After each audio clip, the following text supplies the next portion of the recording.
what's top of mind for you looking at this gamut of picks that we have on inflation prints?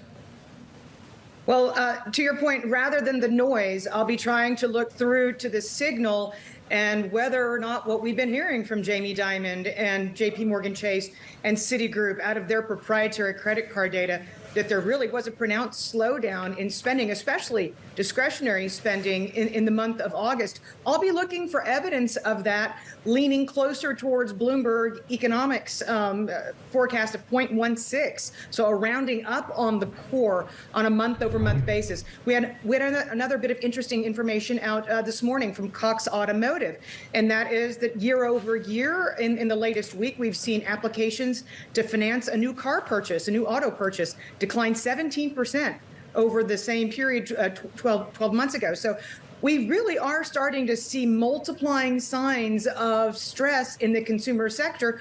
We saw more information out of the New York Fed yesterday. People are concerned that the unemployment rate is going to be rising.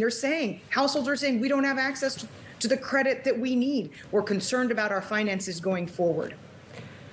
Yeah, especially if prices at the pump are going higher. I'm just wondering, does this oil surge that we've seen, is that going to buck this deflation trend in the U.S. then? Well, what it could certainly do is see households substituting one thing for another, or actually giving up one thing for another, because we have seen a turn in the wage cycle. So wages are certainly not growing as they were a year ago at this time, and we're increasingly seeing evidence that households are having to do without.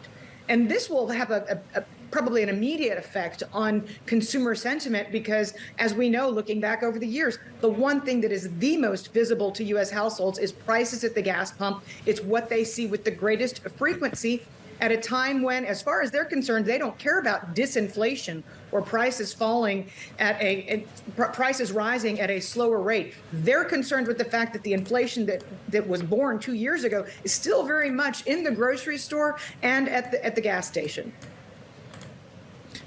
Danielle, what do you make of the labor market with all the recent data that we've had? Certainly, I guess in some ways there are a little bit more cracks than about a month ago. Where are we on that conversation? So we've had 7 consecutive months of downward revisions. So every single month of 2023, we've seen downward revisions to non-farm payrolls. That's not an aberration. That's a trend. And we also saw an 0.4% rise in the broader underemployment rate, and further signaling that people are taking part-time work because they need it. So this really goes along with what Bloomberg's done a great job of reporting on, and that's the briskest bankruptcy cycle since 2010. We had 2 other large companies come in just today and file for Chapter 11. So people have to understand, you can't talk about a bankruptcy cycle in isolation.